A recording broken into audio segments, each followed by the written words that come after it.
Alex Preston, welcome to the show. Thanks very much for having me. From Surrey to Sydney. This time yesterday I was talking to Nathan C from his studio in Surrey, and now we flip by the magic of Skype and the internet to Sydney. How is it in Australia at the moment? Because I know that it's such a vast country, and I know that it's split up into different areas, and some areas have got stadiums full of people watching sport, and some areas are on mega lockdown. Yeah, Australia's had an interesting time with COVID. Some states have. Australia's broken down into 7 states. Sydney's part of New South Wales, which is kind of halfway up the east coast, and then Queensland's like the top half, and then Victoria's like the bottom. And when COVID hit, basically the government closed our borders, which was really good. And then the government made all travellers kind of quarantine for 14 days who were coming back from overseas countries. So Australians returning home, and in Melbourne, in Victoria, some of the people quarantining in the hotels gave COVID to security guards and stuff like that, and essentially Melbourne got out of control, and it was really bad. So they're in full lockdown, but the rest of the country is pretty much sort of semi-normal again, which it's really weird. But it's kind of, because Australia is so big, it's really easy for the states to close the borders off, because the distance, like it takes a day to drive from Sydney to Melbourne. So it's like such a great distance that it sort of works in our favour up here. But it's definitely getting better. But we're one outbreak away from going back into lockdown ourselves. So it's like living on a knife edge, I think. So yeah. So are you doing gigs in Sydney? Are DJs out playing? Is when you say it's like back to normal, are nightclubs open? Are people dancing in bars, or is it still a sitting down kind of thing? It's a sitting down vibe. I've just been just about to announce a run of shows pretty much from Saturday week through till the end of November for a whole lot. The government's injected a whole lot of money into nightclubs and bars, and so Wow. they're able to book the touring acts and get them back playing. So I'm basically doing a whole lot of gigs around Sydney for people who are sitting down, and like limited numbers and stuff like that. But I'm actually really looking forward to it, because it's sort of it's going to be great to be able to perform for people again. And, it's people are sitting, but, it's better than, not being able to play. So, yeah. Yeah, I've done a couple of those gigs in the UK, and it's a very different skill set in a way. I mean, I used to play a lot of bars, and I hadn't played bars for a very long time. We've been a club DJ and things, but when you haven't played for so long, I'm talking in my case here anyway, when I hadn't played out at all for so long, just the very thing of packing my DJ bag and leaving the house and kind of going to work just felt so amazing. And in a way, it gave me personally, who's spent the last 10, 15 years playing, in dark clubs late at night, the chance to play all these records that I love, that are kind of a bit funkier, a bit jazzier, that, you don't feel that same dance floor pressure that like you might do in a nightclub. It just was kind of a really nice opportunity to play some different music, actually. Yeah, it's pretty it's quite an unusual thing. Like, I actually went out with my sister on Saturday night, who actually helps run my label for me, and we thought we'd go and check out one of these bars that's it's actually a club that you go and sit down, and they've put all tables in and that, and it was pretty it was an interesting experience, just sitting down, like drinking in a club. And I'm like, actually, I'd probably be sitting down most of the time anyway. I'm pretty old these days. So, I was just like, actually, it's not that bad, So I was sitting on a couch, having a chat, having a few drinks, so it's not that bad. So, yeah. Well, I'm glad that you've got some. I'm glad that you've got some shows to announce, Alex. Right, I'm going to take you back to where we start this podcast. I want to take you right back before DJing, before sitting down in clubs, way before all that kind of stuff. I want to take you right back to childhood and just get an idea of, especially for, I guess, a lot of guests that have been on this podcast have been probably UK based. Even if they might have been in Ibiza when I spoke to them. So, from an Australian point of view, it'd be interesting to know where was the first places that you were hearing music? Like what were the sort of first types of music that you were hearing? Was it getting played to you by parents? Was it on the radio? So we're talking quite as a young child. Where were those first influences? Definitely listening, probably from my parents. Like Dad would put loud music on the weekends when he was home from work, and that would be a lot of where like my early influences on music, like listening to a lot of like sort of 70s and 60s blues and rock and like old sort of like Zeppelin records and just, stuff that your dad listens to and getting that kind of introduction into music that way. And then my mum used to play stuff too, like Steely Dan and, things like that. So I've kind of had influences like that in, from an early age. And my mum was always was musical. So when it came time to join the school band when I was 8, my mum played the clarinet, so I thought, Mum was like, you can play the clarinet and I'll teach you. So I had that kind of that connection from music with my parents from an early age, so I mean that would be kind of my earliest memories of music and how I kind of got into it, from how did the clarinet go? Because is the clarinet a reed instrument? Is that it's got because I used to play the saxophone and similar sort of time, so probably a little bit older, but secondary school, I took up playing the saxophone, and I just couldn't cope with the taste of that wood and the kind of like you were trying to get the reed to vibrate, right? And then I really struggled with it.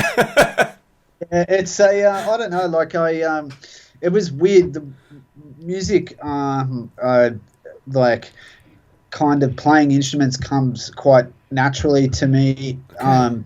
And so when I was 8, I played the clarinet, and within 6 weeks of starting, I was gone from being in the junior band with, my friends who were 7 and 8 and stuff like that, to being put in the senior band with all the 12 and 13-year-olds. And I was like, wow, this is pretty scary. This is for an 8-year-old kid to be put in a group of kids that's all 12 and 13. I was pretty sort of scared, but so that's kind of how, and I kind of picked a guitar up when I was about 11 or 12, I think. And then, I sort of, my dad showed me this documentary on Hendrix. I'll never forget it, when I was 12. And I just because I'm left-handed and he's left-handed, and I was just like, whoa, that was a light bulb moment. I was just like, this guy's like me, like I get it, so that's kind of my earliest memories of music and how I kind of got into it. So can you remember what that documentary was? Like, have you ever watched it again, sort of as an adult or anything? Have you tracked it down? Yeah, it was one of those classic albums documentary, and I think it was on his Electric Ladyland album, and it was pretty.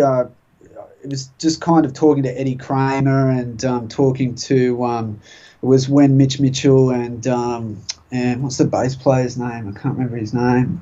From the original Hendrix experienced bass player, and Carl Cox was on there, and not Carl Cox.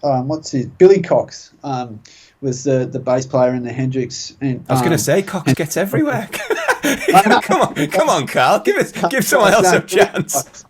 and then Buddy Miles as well. So yeah, it was really an influential, documentary on. I've watched it since, and bit of a Hendrix fan, as you probably know, playing upside down Strat still. So Yeah, I might go and check. I might go and try and check that out. So if I take you, and we're going to come back to the instruments, but if I take you away from the instruments for a second and just ask you, because it's just personally one of the questions I love asking people, is like, can you remember the first piece of music that was you felt like was yours to hold, like you had it, either it was bought for you or you bought it with your own money? Like, can you remember the first just item of music that you kept in your room and it was yours?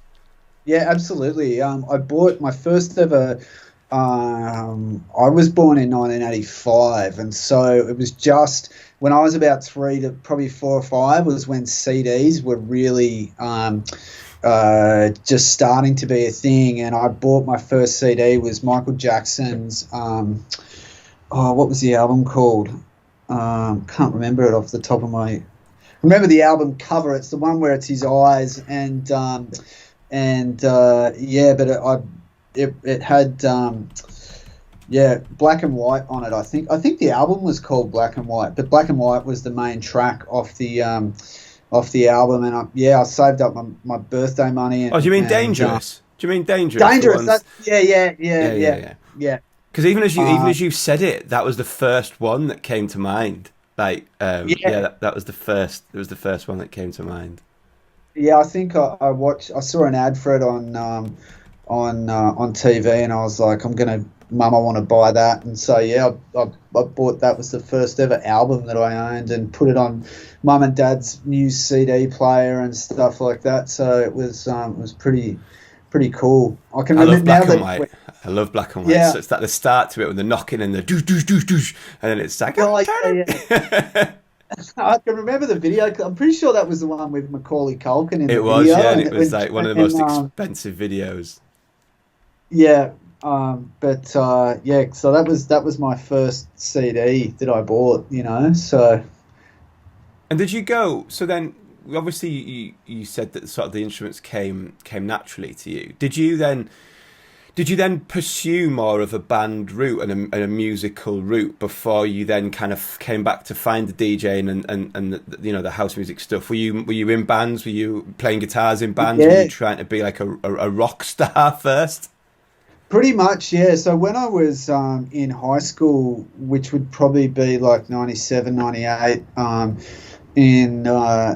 in Australia, that was really like, everyone was like at skate when you're like a teenager. Like dance music wasn't sort of here, I guess. It was here, but it was for an older crowd, for like teenagers and stuff. It was very much, like punk bands and like, Blink-182, Red Hot Chili Peppers, No Effects and stuff. So I was like in my teenage years, I was playing guitar in punk bands and stuff like that. And I was in a little child prodigy punk band, and we supported, I think we supported Good Charlotte when they came out here when I was about 14 and stuff like that.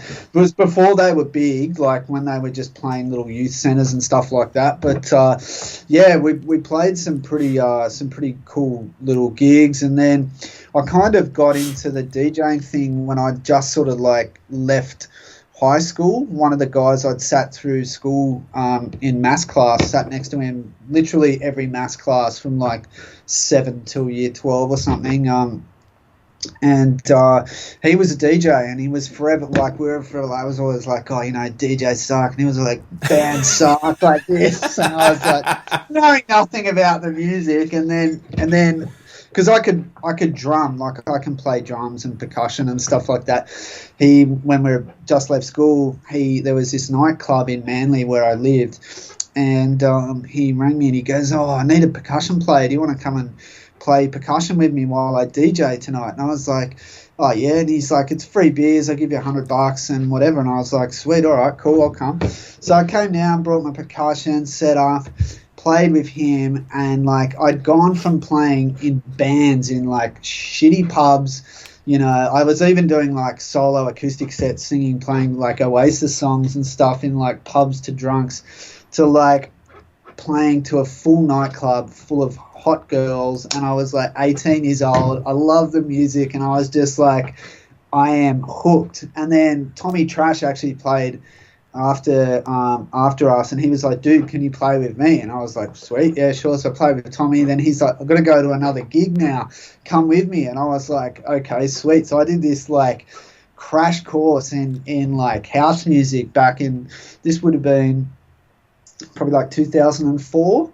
Okay. So yeah, it was really amazing. And then I was playing every weekend after that. Like every venue was like, can you play here next weekend? And it was really this sort of amazing way to kind of come into house music. So yeah, I've done a couple of gigs with Tommy Trash. Like we ran a big we had a big night called Electrica in Newcastle, and he played there. And then I also got booked to play in Belfast with Tommy. This was 5-6 years ago or something, and we did the show together. And then we ended up like drinking red wine into the late night, early morning.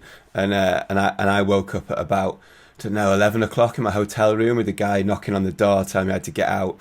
And I'd totally missed my flight home, and I had to go and arrange. Had to go and arrange separate travel to get home. So forever, I will blame Tommy Trash for that. That get going home via Scotland. But so, what was that first gig when you were playing percussion?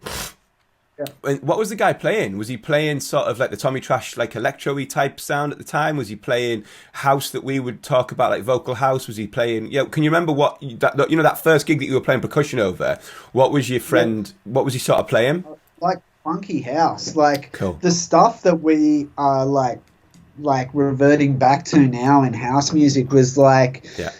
What I kind of grew up on, like, funky house and, like every gig there would either be me playing percussion and a sax player, like jamming on stuff, playing over these house tunes. And so I think it's like, so now with, music kind of reverting back to a lot of those sounds and stuff, I think it's really, it's come, like it's a natural thing for me to sort of enjoy it, because it's what kind of got me into that and it makes sense for you, even though we've only talked a little bit now.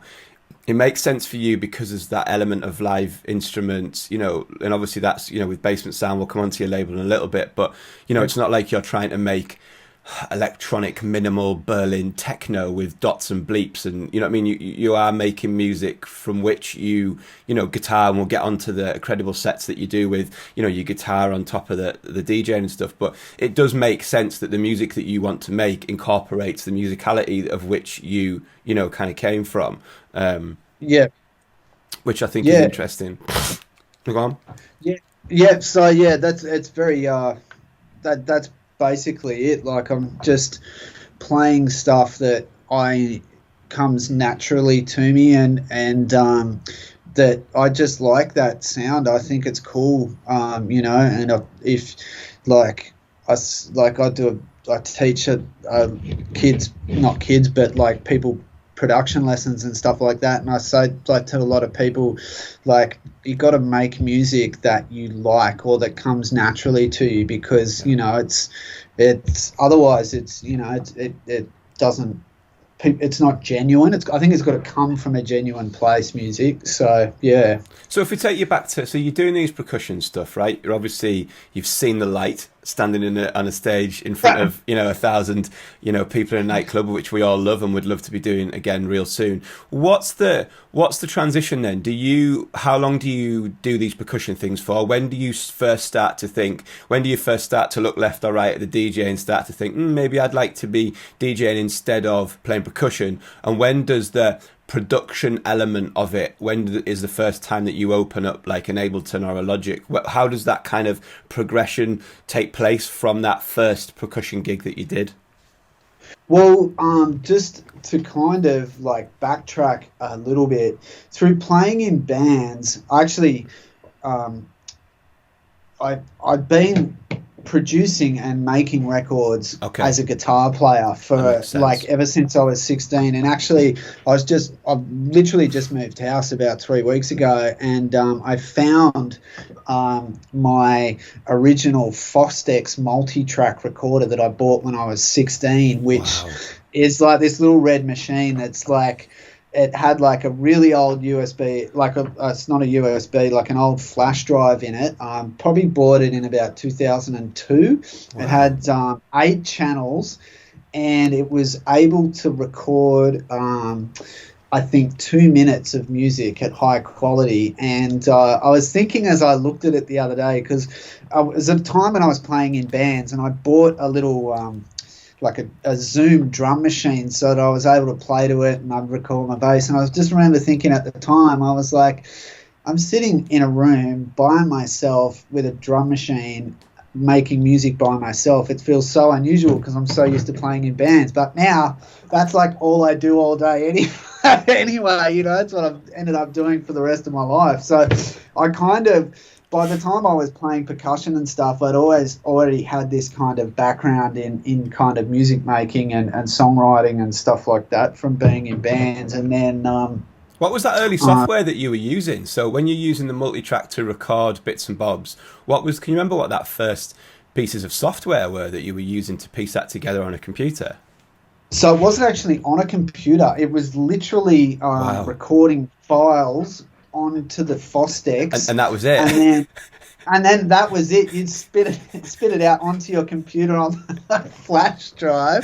Wow. And then so that was it. And you could stem it out and then put it into like there was a Windows program that I used to. I think it was. I can't remember what it was called now, but it just was like a basic audio editing software. Like it was really pretty shit. I think it was supposed to I think it was for editing like sound on movies or something like that. It was it was pretty terrible, but that was back in the day when like Pro Tools had just kind of been a thing, and was starting, like bands were starting to be like, oh, we're using Pro Tools, and they were just starting to, drummers were starting to send, you know, guitar players, they were living in different cities, but they were able to record and stuff like that. It was pretty interesting. Because wasn't that, excuse me for taking us way off track here, but as soon as you just said that, I just for some reason thought of Savage Garden. Like, didn't those guys like live on opposite sides of Australia and create all their music like remotely? So yeah.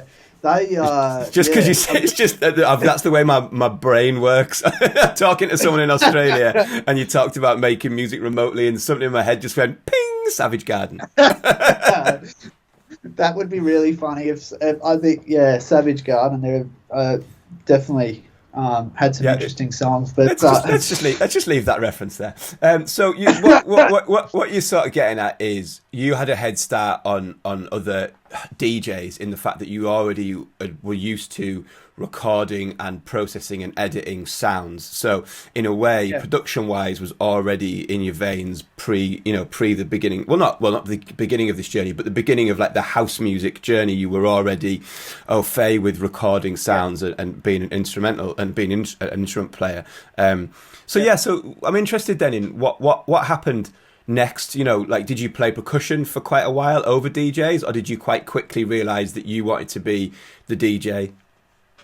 After a few months, I pretty much realized that as I sort of fell more in love with the music, I wanted to like be able to play it more and like be able to being like obviously a musician, I wanted to be able to like improve my performance, and I thought I'd be able to do it too by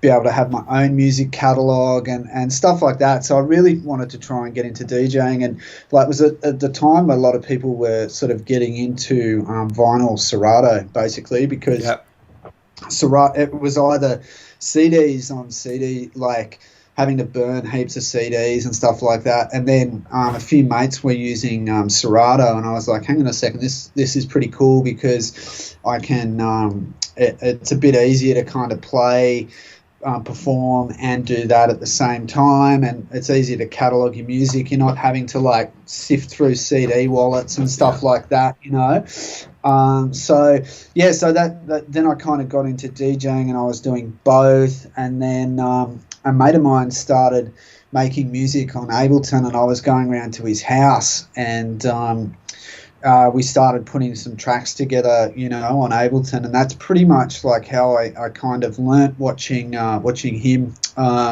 put it together, and then so that's kind of how I sort of travelled into that world. So what were those first? So you were playing on Serato DVS. So were you actually using turntables, or were you using CDJs to control the Serato, to control the music? I was using turntables. So with the DVS wired in through like the soundbox and stuff. I mean, and obviously I'm probably going to really dislike you again when you say how easy you found this, because you were like, I can play all these instruments. How did you find the transition into DJing? Did you just pick it up super easy and found it really, really easy to do? I don't think so. I think the thing with DJing that I've like that is like the actual mixing, and the thing is it like the actual physical thing is quite was pretty easy. You're just trying to keep two things in time. But the thing that was really like that took, I think, and takes any DJ a long time is the song selection and learning like how far out of the boundaries of like where you're playing and what you're playing can you go, and like like that's still the thing that that I just love about DJing is like playing something for like a style of whatever you're playing for like an X amount of time, and then just throwing a song in there that people have just didn't expect that they wanted to hear that song. That's the best thing about DJing is putting that thing in your set that people didn't know that they wanted to hear, and I think that learning that took a long time, and I think takes any DJ or anybody a long time, I think, Well, I've completely recanted my statement, Alex. I now love you for that answer,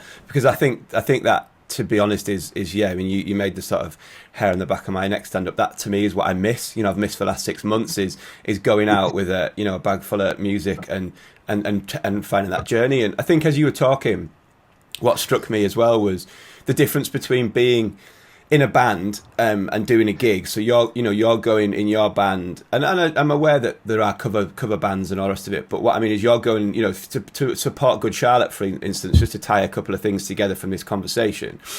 And I appreciate you're young, but I'm just using it as a reference. How as a band, you go in there and you stand there and you play your 12 songs because you're in a band, and you play your 12 songs and it's written out on a piece of paper, and you go through your 12 songs and you finish, and then you might keep your best song till last, and then you finish, and then you're done.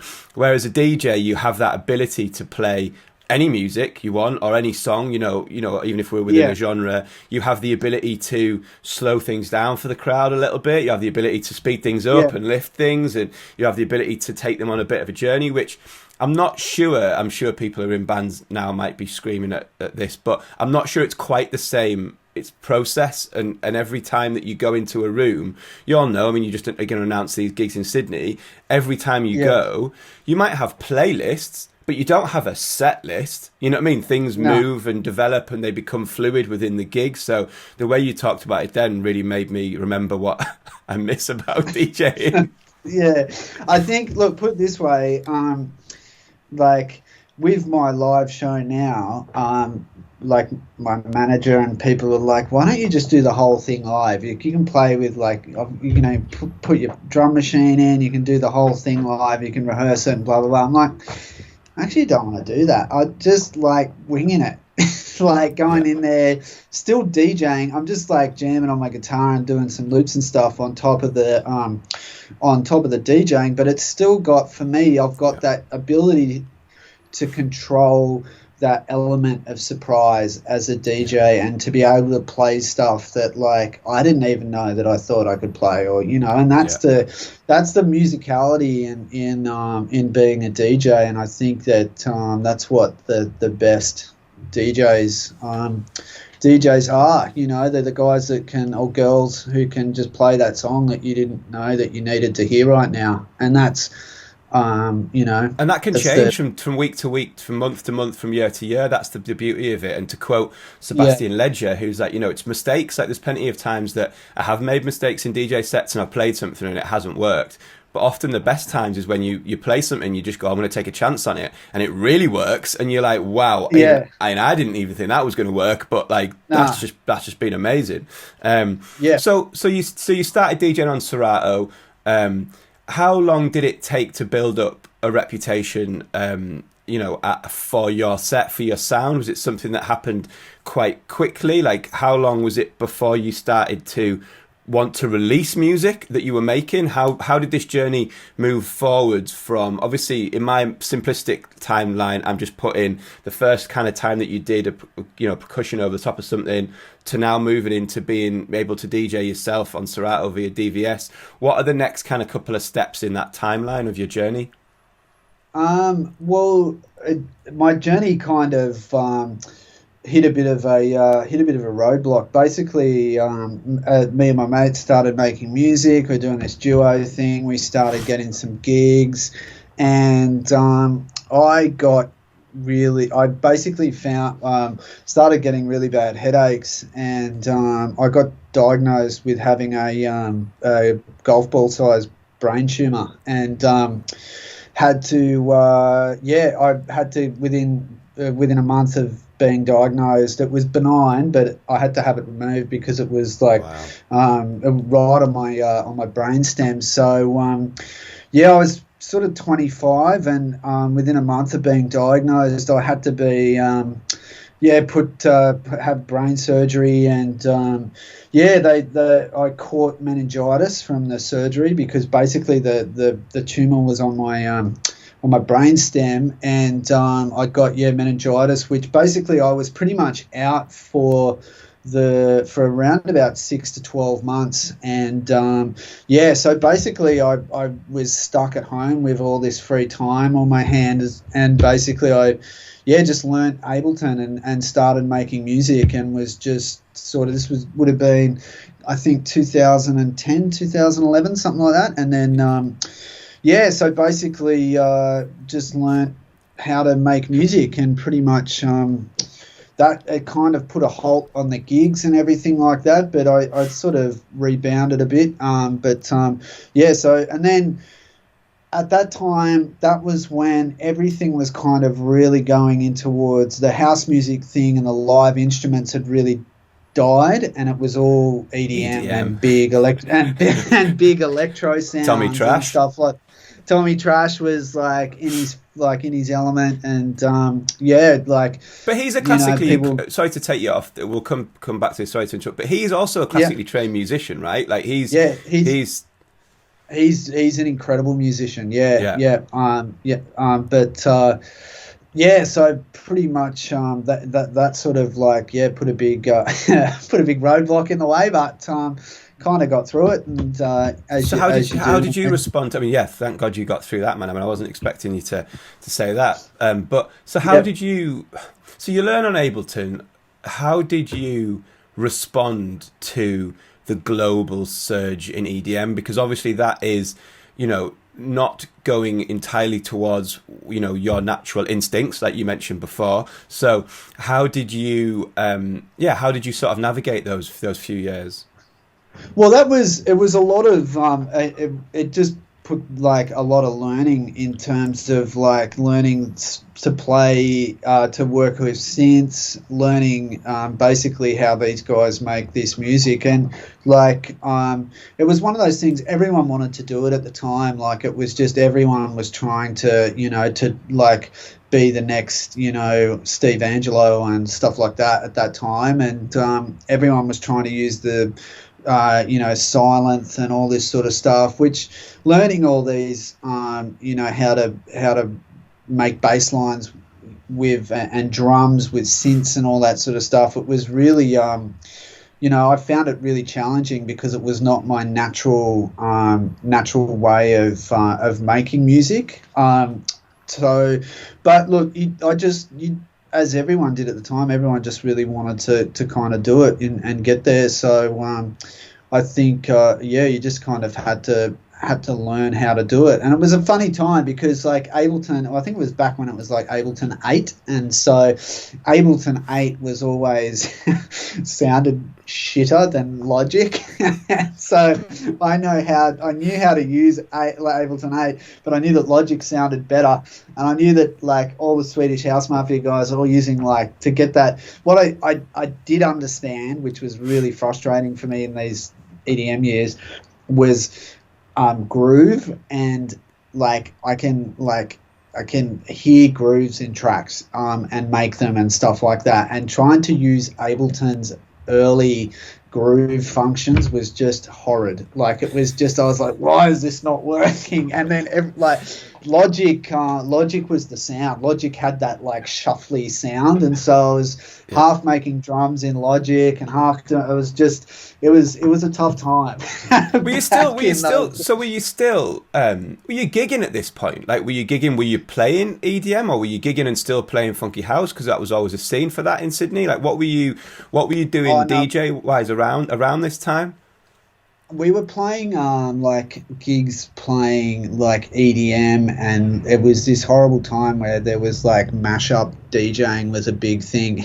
And it was like the funky house scene was really just like in bars and stuff like that. So if you were playing club gigs, and which I was at the time, you were playing, like mashup of, these mashup tracks where it was like hip hop. Oh, we all played Alesso to death, mate. Don't worry, we all played Alesso to death. Yeah. Don't worry. But it was it wasn't so much that, it was just like this horrible mashup time where you had to have like a pop Oasis vocal Wonderwall over the top of like some EDM beats or something. It's just like, wow, it was that time where like everyone, I don't know, it was just, I'm glad that's in the past, I think it's all part of like, I mean, a lot of the stuff that you've just said there really really resonates with me, because I mean, I started off, I'm not as instrumental as you by any stretch of the imagination, but I started off with subliminal soul, like funky house, what I would have called US vocal house and garage and stuff. And as I progressed into playing into clubs, and at the point where that EDM thing came along was when I was a resident at a massive club in Newcastle, and we had a night called Electrica where we had Calvin Harris and Alesso and all those guys. So I was in that place of playing that music, so I was in that place of trying to make that music because they were the gigs that I was doing, but I always felt that I always tried to make music that had soul in it. Do you know what I mean? That had like, I couldn't really just cope with hoovers and horns and noises and stabs, and like I had to have vocals. It had to try and have something. So when I was making that music, it always just felt like a huge battle to make something that would fit in, but that didn't feel like it was me. So now, like you say, that time has passed, and I've said it on the podcast a few times, but now the pandemic and the 6 months previously has just given me that chance to go and make music that I'm not making music to play on a Saturday anymore. I'm just making music that I really like, and suddenly I'm making nice vocal, house music again in different forms, like disco-y stuff with Lefti, obviously, who you're aware of, but deeper stuff with Ryan and stuff like that. But I think it's but it was also a time when it also kick-started dance music and electronic music into so many markets, America especially, that although maybe we grew tired of it, it did open up the gates to a lot of more people who now potentially have eyes and ears on the things that we're doing. I think everywhere, like I think in terms of the doors that it opened for music, it was phenomenal, and it kind of it made DJing a worldwide phenomenon for everyone, and it was incredible. Like it also spurred on the whole production thing, and I think like just going back to what you're saying about that time where the Alessos and the Calvin Harrises were doing their thing. Yes, I think you were able to make music on your laptop, but as I sort of said, like the quality of the Ableton or the Logic wasn't the same. Like those guys that were putting out those big records, they were going into big studios working with like, engineers and stuff like that who are making those records sound crisp, and we were trying to sit there with Ableton going like Ableton 8 trying to make that sort of same quality and going, why can't I do it? And it's like, but now with this explosion of the scene, like, the quality of what I can do and what you can do and what anybody can do on Ableton or Logic or, with the plugins and everything that's available now is incredible. So I think like to have that journey and have that music just like, spur on our little our industry is just it's phenomenal, So coming out of let's call it the EDM era, where does the sort of Alex Preston that we know now, where did that kind of come from? Might not be the right question, but like as far as the music that I would know you for, like say Mama and things like that, was there a point when you made a conscious decision to kind of rebrand? Because you said you were playing in clubs, so people must, unless you were you playing under a different name in the clubs playing EDM? I was playing and making EDM under Alex Preston. So was it a conscious decision at a certain period, or did you just follow a trend and fall back into something, or how did you go about the rebranding of that name? So basically I went from making EDM into making like more housey stuff, and more once that transition into that sort of deep house, Disclosure kind of started doing those things. I was like, oh, here we go. I started making more like future house and like all this sort of stuff sort of transitioned towards to where it was kind of going. And then I started working with my manager, Gerald, who I'm still working with today. And I think we've been working together for about 4 years now, and started making future housey sort of stuff. And then he said, like, why don't you make some more like kind of cooler sort of tech housey sort of stuff? Like, because he had just kind of been looking after Solar for Salado when they were sort of just starting to take off, and he's like, we're doing all this like really cool sort of music, I think you'd be able to like do some really cool stuff with it. And I was like, cool. And I was right into it because I love tech house, like always loved it since I was just like the groove and stuff of it ever since, like there was a real underground, we used to do these underground like tech house parties in like 2009, 2010, sort of before I got sick. And it was a real kind of, you'd only have like 20 people at the party, but everyone would just be be sick.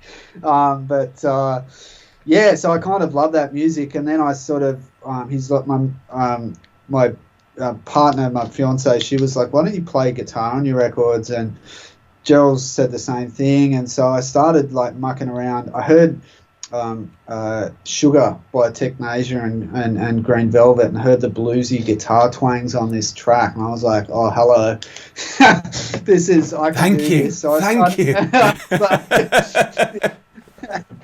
Lightning bolt moment, and just started playing around with it and wrote a couple of tracks. And then I was like, hang on a second, I can actually do this live. And then I've got one of my best mates who has been like booked me all the way through my musical journey. I said, I've got this new idea, I'm going to start playing guitar on my records and stuff like that, and I want to do it live. And he's like, mate, I'll book you for the biggest night we do at our club. And I was like, okay, sweet. So he put me on, and I played, and it was like mental. It was just insane. So everyone was just like, whoa, because it was at a time where people hadn't been playing instruments or doing anything like that. And this was about 2 or 3 years ago, and it just went nuts. And so we decided to do a full rebrand and just just completely go down that road and just see where it took us. So it's a lot of trial and error. Did you ever at that point, and I'm not saying you should have, I'm just interested because it's something I've thought about and it's something I've talked about on the podcast with other people. Did you ever at that point consider coming up with a brand new name? Was that something you talked about with Gerald, or were you always very sure that you were staying with Alex? I mean, Yeah, it is your name. like, Sorry, but you know what I mean. yeah, he was pushing for me to like come up with a new brand and do like a full rebrand, and I was like, well, no, this feels so right. This is so me. This is just Yeah. like this just has to be my name, and like it's like it's me. It's just like it's my whole music on a like background on a platter. It's the joining of the two sides of my musical career. So yeah, we just kind of and Gerald was like he said, all right, that's what you want to do, that's what we'll do. And then he said, just think where, like, I want you to come, like, write down where your perfect gig is, like perfect set time, perfect gig, where is it, what are you going to be playing? And I said, look, I want to be playing like sunset, like vibes, groovy house music, and that's and my guitar, and that's that. And he said, well, okay, that's what we're going to do. Let's work backwards from that, and let's get to that point. He said, come up with a mood board for, like what you want this to look like blah, blah, blah. And it's like, I've grown up like on the beach here surfing and stuff like that. So like the crazy shirts that I wear when I'm playing, I wear them, like we all wear them around here. So I turned up to Amsterdam like the first year of this, and I was wearing fuck it, I'm not wearing black, I'm wearing my party shirts. I was the only guy in Amsterdam wearing party shirts, and everyone like... Well, where was Fisher? This was kind of before like this whole thing. And then I turned up next year and everyone had party shirts on, and I was like, this is fucked. So that's kind of it. And then we've just kind of been going down that road and just exploring, Where did Basement Sound come from then? Where did the name, so talk us through the because it was the first Basement Sound release in about like 2017, 2018? Yeah, so that was kind of pre all this happening. Like, we basically just wanted an outlet for me to be able to for us to be able to release my music on. So that's kind of where we started that. And then when this whole, once I decided to change and do this whole guitar thing, like I'd written all these songs and come up with kind of a couple of EPs worth of songs, and no one I don't think it ever crossed our minds to try and send them to anyone else. I think the plan was always just let's self-release them, because we can control the releasing of the songs and we can control the momentum and all that sort of stuff. So that's basically what we did, and that's kind of where it kind of came from. And then it was just a great outlet for me to kind of release my friends' music and stuff too. So that's what we did initially. But so now where'd the name come from? I can't remember. I think it was either me or I think it was either me or Gerald. One of us came up with it, but the palm tree is definitely very me. So yeah. So if I take you back to sort of the end of 2019, the start of this year, if we'd done this chat at the end of January, end of February time, and I'd said to you, right, Alex, what is the rest of 2020 looking like for you?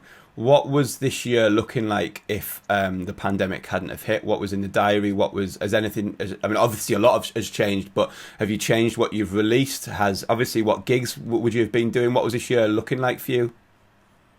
I actually, at the end of last year, I was kind of in a bit of I just finished a national tour and touring Love Move, the single that we put out. And I was a bit like, what's going on? What are we going to do this year? What's the plan? I was just I knew I needed to do something really big this year, and I just didn't know how I was going to do it or what was going to, and I was a little bit, not despondent, I don't think's the right word, but I was just a bit does anyone, like, I was asking myself the question, I was like, is this guitar thing working? Does anyone actually like it? Like, what am I like? Because as an artist, you're constantly asking yourself, like, what the fuck am I doing? You know, like, do I like it? Does anyone else like it? Why am I here? You know, these are the questions that were going through my head. And then I basically, I don't know how it happened, but I think I was chatting to Matt from Tool Room on Facebook. I think he added me on Facebook, I'd always knew like Tool Room had been like the first record I ever bought when I first got my Serato thing was like Tool Room Records and stuff like that, and they'd always just been like this unicorn label for me. I was always like, I'm never sending anything there. They're too like, you know, they're too like big basically. And so I was chatting to I think in about February or January, Matt added me on Facebook, and he said, and I said, oh, how would I send you guys a demo? And he goes, oh, please, can you send me a demo? Like, we love your music at our office. And I was like, oh, okay. And I thought he was just being like nice. And then I sent them some demos, and they were like, yeah, we really love your stuff, and Mark likes your music and all this. And I was like, well, okay. So they signed one record, then they signed another record, and then they were like, oh, do you want to do the Poolside album? And I was like, whoa, what's going on, you know? So it really just kind of just sort of spurred on like what has been a really like crazy year. That I said to my manager Gerald, like, I was like, if you told me I would, like, at the end of 2019 that I would be working and doing like the Tour and Poolside album and doing all this stuff and you know, working with all these amazing people, and we'd be in a worldwide pandemic, like it was like, put it this way, like my mum's 60th was supposed to be on the 30th of May, and we'd all booked to go to France for mum's 60th because she loves like south of France and everything like that. When me, my fiance, and my sister were going to go to Ibiza, and the girls were like, oh, do you reckon you'll be able to get a gig in Ibiza? And I was like, no, I don't know. And then it just so happened that I was mixing the Poolside Ibiza album, to be called that. And, yeah, so it was just, but you know what, like, these things, they're like, you just got to, in this pandemic, I think one thing that I've been trying to do this year is just be really positive, you know, like try and just do something positive, you know, try and start your day doing something positive and trying to move forward, write down some goals, you know, just map everything out, because, you know, there's so much like bad news and bad this and bad stuff happening all the time. I think, you know, it's hard to sort of make heads or tails or stuff. So yeah. So and then the next question that follows on from that really is, and you sort of started to answer it in the end there. I'm not so much looking back now. I'm looking forwards. So, you know, looking forwards into 2021. You know, my belief is that there's always going to be people who want to drink, dance, party, have a good time, and we're always going to be there to supply it for them. So what are your plans? You know, let's just hope that things improve. What would be our next summer, Europe-wise would be, you know, next summer hopefully. What are your plans moving forward? Do you have sort of plans? Are you holding releases back for next year, or are you just releasing music as it comes? Have you got, what's your sort of plan to you know, to come out of this an exit strategy, if you will? I've basically been working on an album of stuff that we're looking at putting out in early 2021. So I'm working on that, and then just hopefully going to get over to Europe and the UK and stuff in your next summer. But you know, if that doesn't happen because of the pandemic, we still can't travel or whatever, then so be it. But I think just in the short term, like as I was saying, I've got some gigs next month, and we've just been talking about playing, you know, to crowds, sitting. Like, I'm actually looking forward to. We've still got to entertain people, so you got to I'm looking forward to like being the challenge of entertaining people who are sitting down. And like I was thinking the other day, like when you're like when we were able to DJ to people to dance, people would always be like, play something we can dance to or something like that. So it's like now it's like play something we can't dance to. Yeah. So it's just it is what it is, and I think like I just take it as it comes and just try and just keep enjoying making music and stuff like that. So I think if people want to find out more about you and your music, hit me with some links that people can go and search or find you on.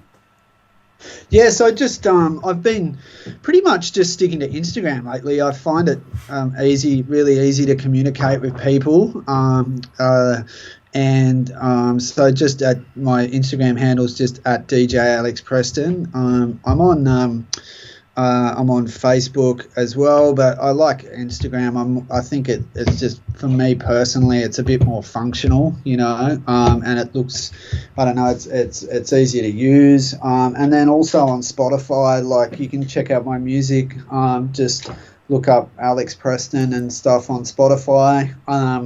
If you want to listen to some music, I haven't really been doing like any I was doing like a podcasty sort of radio show earlier this year, but I sort of have been kind of focusing on more kind of making music and stuff like that, which I've kind of been enjoying lately, which is cool. So but we're looking at maybe that set that you did, the one that was, I think it was on the Tool Room channel, was it? And it was live from.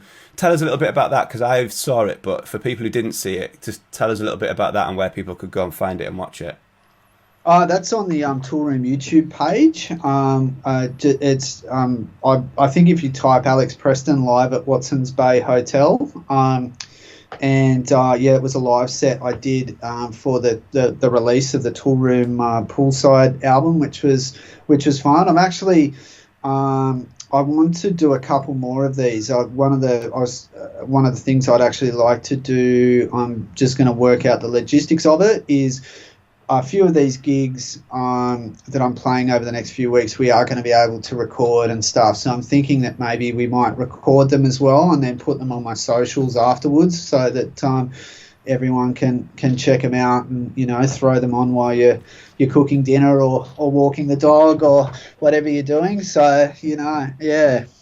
Okay, I'm going to start wrapping it up, because it is morning time for me and evening time for Alex, and because he's in Australia and some of the people he works with are in Europe, he's got more people to talk to after me. So I'm going to start wrapping it up. A couple of things that we do to wrap it up. The first one is just some quick fire questions. So don't worry about giving. It doesn't have to just be one word, but just keep it kind of short. Yeah. The first one is basically if you got an email through and you had a gig and and this can be at any time really, I guess, as far as going back in history, but if you saw that you're booking, you saw the DJ schedule and you had to go on after someone and you were like, oh God, I really don't want to go after them, that is going to be a tough show. Is there a name that would just pop up where you would think, oh, I don't want to DJ after them, that is going to be really hard work? You mean because they're really good? Yeah. Yeah. Okay, I'll give you two. I think firstly, I think Mark Knight's one of my favourite DJs. Not only would I be really, I'd find it hard to follow, but I think I'd be really nervous. And then also, I think Follamore as well. I saw Follamore just before lockdown, and the energy in that room was insane, like insane. So don't want to play after him, either of those two guys. Yeah, I can certainly relate. Yep. I can certainly relate to the Mark Knight thing. I mean, that question comes from, because I was thinking about these quick fire ones, and I had to go on after Calvin Harris once, and I was just shitting my pants. Calvin had just been in the club, and like you say, the energy and the atmosphere and everybody, and it was just like, yeah, on you go. And I was like, oh God. So I want to ask you, the memories of the first nightclub that you went to. So you might be like 17, 18 at this time, I'm guessing, and you probably hadn't been to too many nightclubs. And I'd just like if you can remember the name of that nightclub and any sort of memories of that night. Yeah. It was called Tank nightclub in the in where it's in Sydney in the CBD. It's no longer a nightclub. It's now like a restaurant, and it was. I think Tommy Sunshine was playing, and I took a. Actually, I can't say that. Can I say, no, you can. No, you definitely can if you want to, but you don't have to. I took a pill, and it was fucking.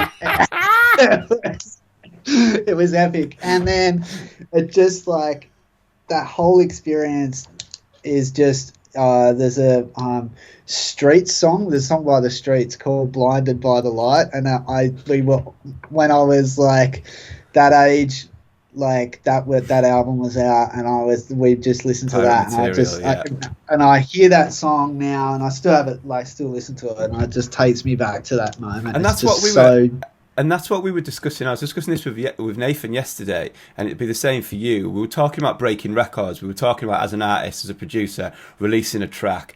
And I was sort of saying that in the pandemic, it's so hard because records are made, records are built on those very experiences of kissing someone, falling in love, being with your mates, sunset in Ibiza, entering a club. And it's like records aren't built on hearing it on the radio or hearing it on Spotify. You want to hear a record on the radio or on Spotify because of those memories.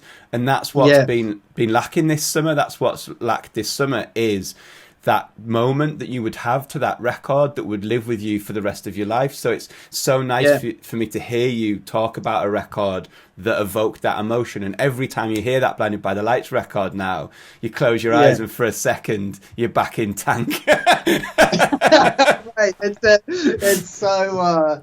but like, just to go back to that experience back then, talk about, like, just real quick, like...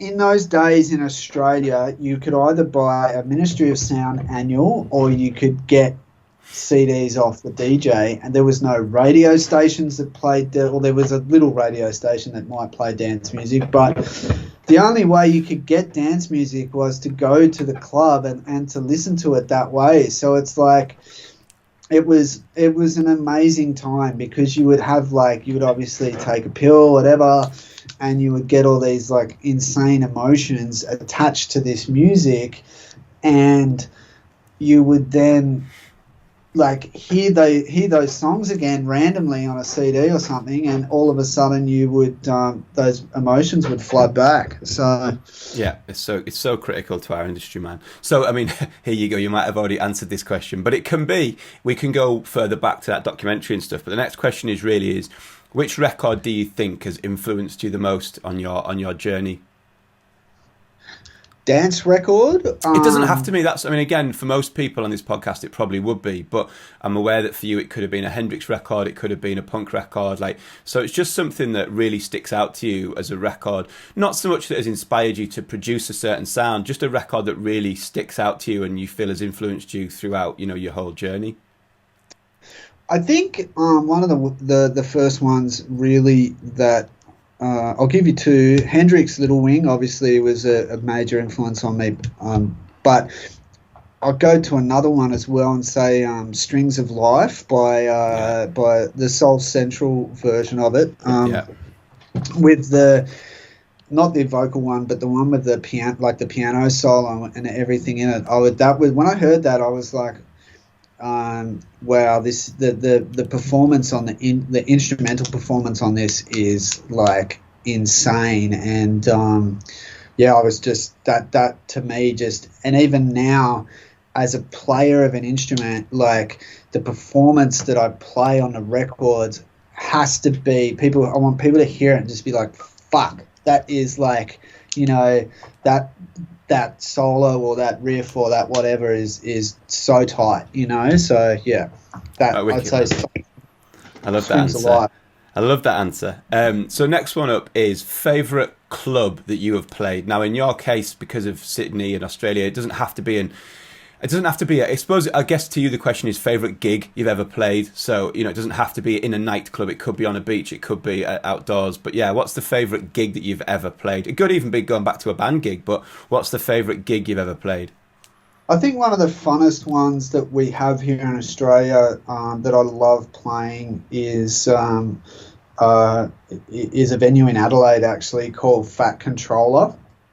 It's a huge big room that fills up with like, I think about 1,500 people or something in it, and it's just like, it's cool because you like get to go away for the weekend. The guys down there like that look after you, like they're just absolute legends. Like I've only like obviously been down there probably 3 times, and so I've only really hung out with them 3 times, but they're just like the type of people, and everyone down there is like the type of person that you just feel like you've known them for years. And it's just like what quintessential touring as an artist is about, like having a play, and the gig's amazing, the sound's incredible, the venue's insane, the green room's even better, and like, you know, it's just like, it's just what one of the joys of being a touring artist, because, you know, you do have to do gigs that sometimes aren't as, you know, like as salubrious,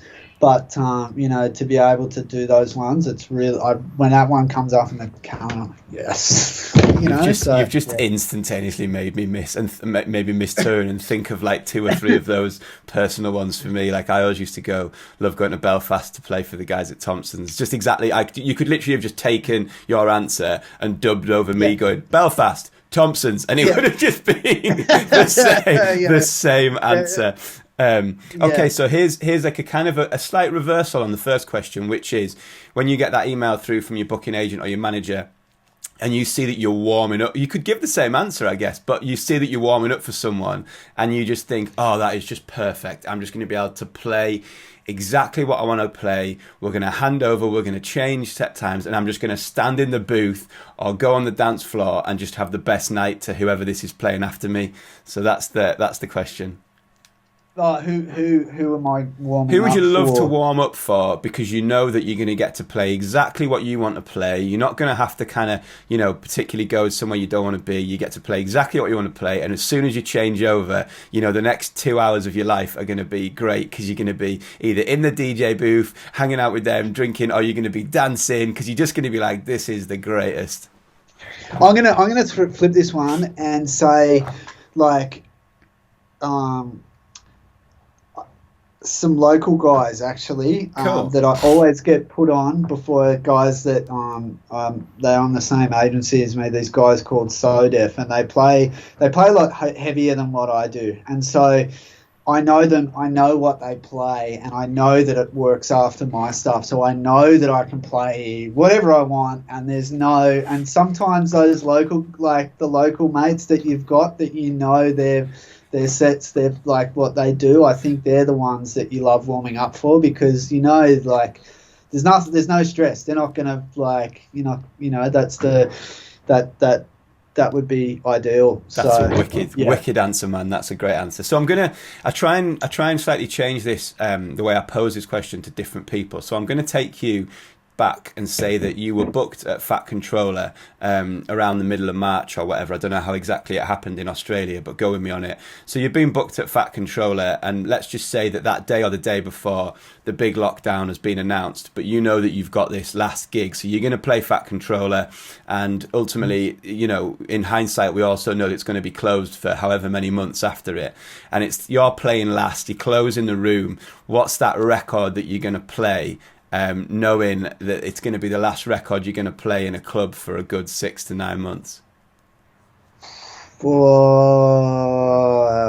Actually, no, I don't want to say what I was going to say, because what I normally play, this sounds terrible because it's just been recently so like, it's just been thrashed all over Instagram, but I always finish with Dreams by Fleetwood Mac in a club set, and I have like for like years, if it's like the last closing set, because it's just like such a nice like send off. And I think there's been like a meme going around where it's just like this song's like back in vogue again. So I don't know if I would play it now, because it's like it's almost like too popular. I don't like playing stuff that's sort of too like, you know, too in vogue, but maybe something like that I reckon would go down.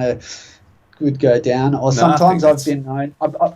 I've been known to finish sets with "Could You Be Loved" by Bob Marley as well. So nice, man. Well, I'd take both of those. Let's go for a double header. Right then. So then we're going to do now. I'm going to ask you to curate a dream gig. This gig can be wherever you want, so it can be somewhere real, it can be somewhere that's closed, it can be just a generic thing, so it can be Fat Controller, it can be a generic underground basement club, it can be a generic beach festival, or it can be Glastonbury, it can be wherever you want it to be, really. And then after we've got a venue, I'm going to ask you for 3 acts. It's not so much a warm-up and a middle and a headline, it's almost a 3-headline kind of affair. And these acts can be anything you want. They can be bands, they can be live dance acts, they can be back-to-back DJ sets. You can be on the line if you want to be in any guise that you want to be. You could even be on the lineup 3 times. You could go back to back with someone, you could be in a band, whatever you want. And to be fair, it's just right in the moment today. It could have been a different gig if I asked you yesterday. It could be a different gig if I asked you in 6 months.